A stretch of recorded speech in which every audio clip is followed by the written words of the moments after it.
So I thought we'd talk a little bit about the Viva medical spa, and thank gosh I heard about them from the Finesse artist. She goes into detail on her YouTube channel just about the surgery she's had and the things she's getting done, and she usually goes over to Viva plastic surgery, and so that's where I heard about it from. If you look on Instagram, you know, there's girls who get BBLs, mommy makeovers, tummy tucks, and I didn't know that they don't only do, you know, those types of surgeries, and obviously they also do breast augmentation, but they also do things that are like butt injections, the safe ones, because like some people are injecting things that are illegal. No, these are the safe butt injections. They do Botox, mastectomies, and all types of things, threads, lip fillers, obviously, all types of stuff. And anyways, she talks a little bit about that, and so I think I started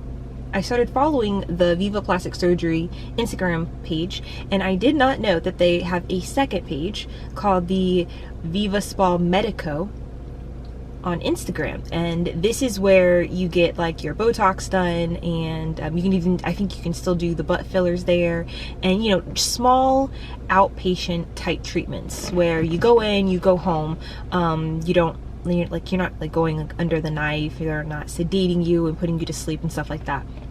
So definitely, if you're looking to get one of the surgeries that you can get without going under the knife, like threads or lip fillers or Botox or the buccal fat removal, then definitely follow the Viva Spa Medico on Instagram. And when you're calling, obviously there are two different numbers. So the first time, I think I was calling the number that's on the Viva Plastic Surgery Instagram account. Thankfully, after finding the Viva Spa Medico account, which they're one and the same, like they have like a whole team of doctors, and so if you call through the Viva Plastic Surgery, they can either give you the number for the Viva Spa Medico and vice versa. Now for the Viva Spa Medico, it was so hard to get my phone call returned or to even really talk to anybody. I think I tried going on their website and like sending in for more information, and I did this like months ago, never heard back, and then around the time that I was ready for the surgery, I kept on trying to get in contact, never happened. The easiest, the quickest way to get in contact with them is to DM on Instagram. Like, I know, who would have thought, but yeah, just DM them on Instagram. That was the only way I could get in contact with the Viva Spa Medico. I was actually able to actually talk to someone from the Viva Plastic Surgery from that Instagram account, and yeah, I called. That's where like they do the BBLs and the breast augmentations, but obviously I needed to talk to the other branch, so I'm just gonna call this like the med spa branch, and that's where you do all of your outpatient stuff. So anyways, yeah, I finally got through. It took months, and so if you're not able to get any information, then definitely try what I did, just DM. The DM, when I talked to them, it was really short and sweet.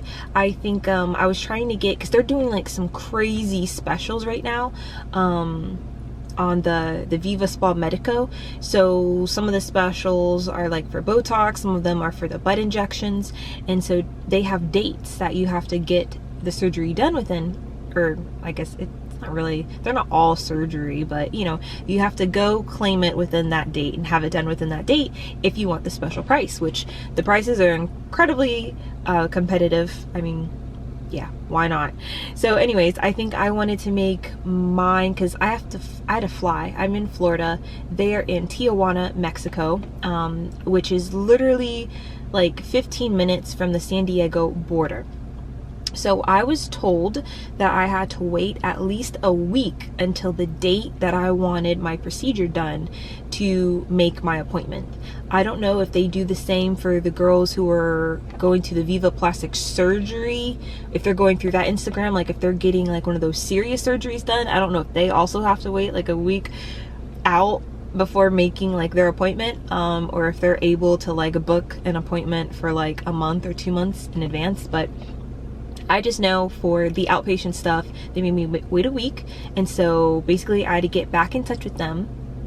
basically the Friday, because I wanted my procedure done on a Friday. So I got back in touch with them the Friday before the Friday that I wanted my procedure done. And yeah, just DM'd them. They told me what doctor and what time, and that was literally it. I asked like questions like, do I need to pay right now? Do I need to put down a deposit? And they're like, no. And I was just like, okay, this is it. So the DMs were like so short and so sweet. And so my friend and I, we were going just to get the same procedure. So we're going together.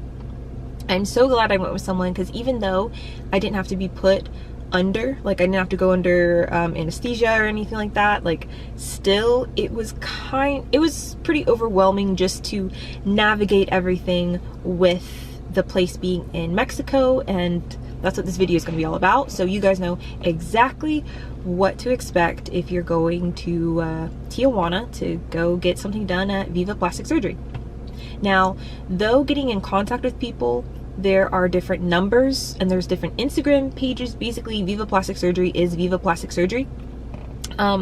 So keep that in mind. They're not like literally separate buildings or anything. It's just well, maybe separate rooms and stuff like that, because while I was there, I didn't see anyone like going under to like go get like a serious procedure done. Like mostly everyone was walking in for fillers and small stuff like that, or they were coming in just as a follow-up for their BBLs and stuff like that, because you could tell they had those like cushions and they're just sitting there and, you know, just waiting for their follow-up. So I definitely do think the people who are going under serious surgeries, they might be on another floor or something, but basically it's all underneath the Viva Plastic Surgery umbrella. Flights right now are really cheap. So I mean, we're in the age of COVID, so if you're going to fly somewhere to go get surgery, you'll probably get there really cheaply. We flew through Spirit, and so I want to tell you guys a little bit if you're thinking about doing it through Spirit. Some of these flights are like $80 round trip. Like, I'm serious. Now, it kind of sucked that I had to wait a week out to really solidify my appointment, or I could have gotten like an even cheaper deal. But since I had to wait a week out, basically I had to take whatever Spirit gave me, you know, within that 7-day period. And so still, I think round trip, it was only like $120. Like, it was still really cheap. I will say that they are cheap, but if you're flying Spirit, this is without having like a carry-on item, this is without having checked luggage, and this is without picking your seat. So if you're one of those people who you like have a window seat, or if you want an aisle seat, like you have to pay to get that seat.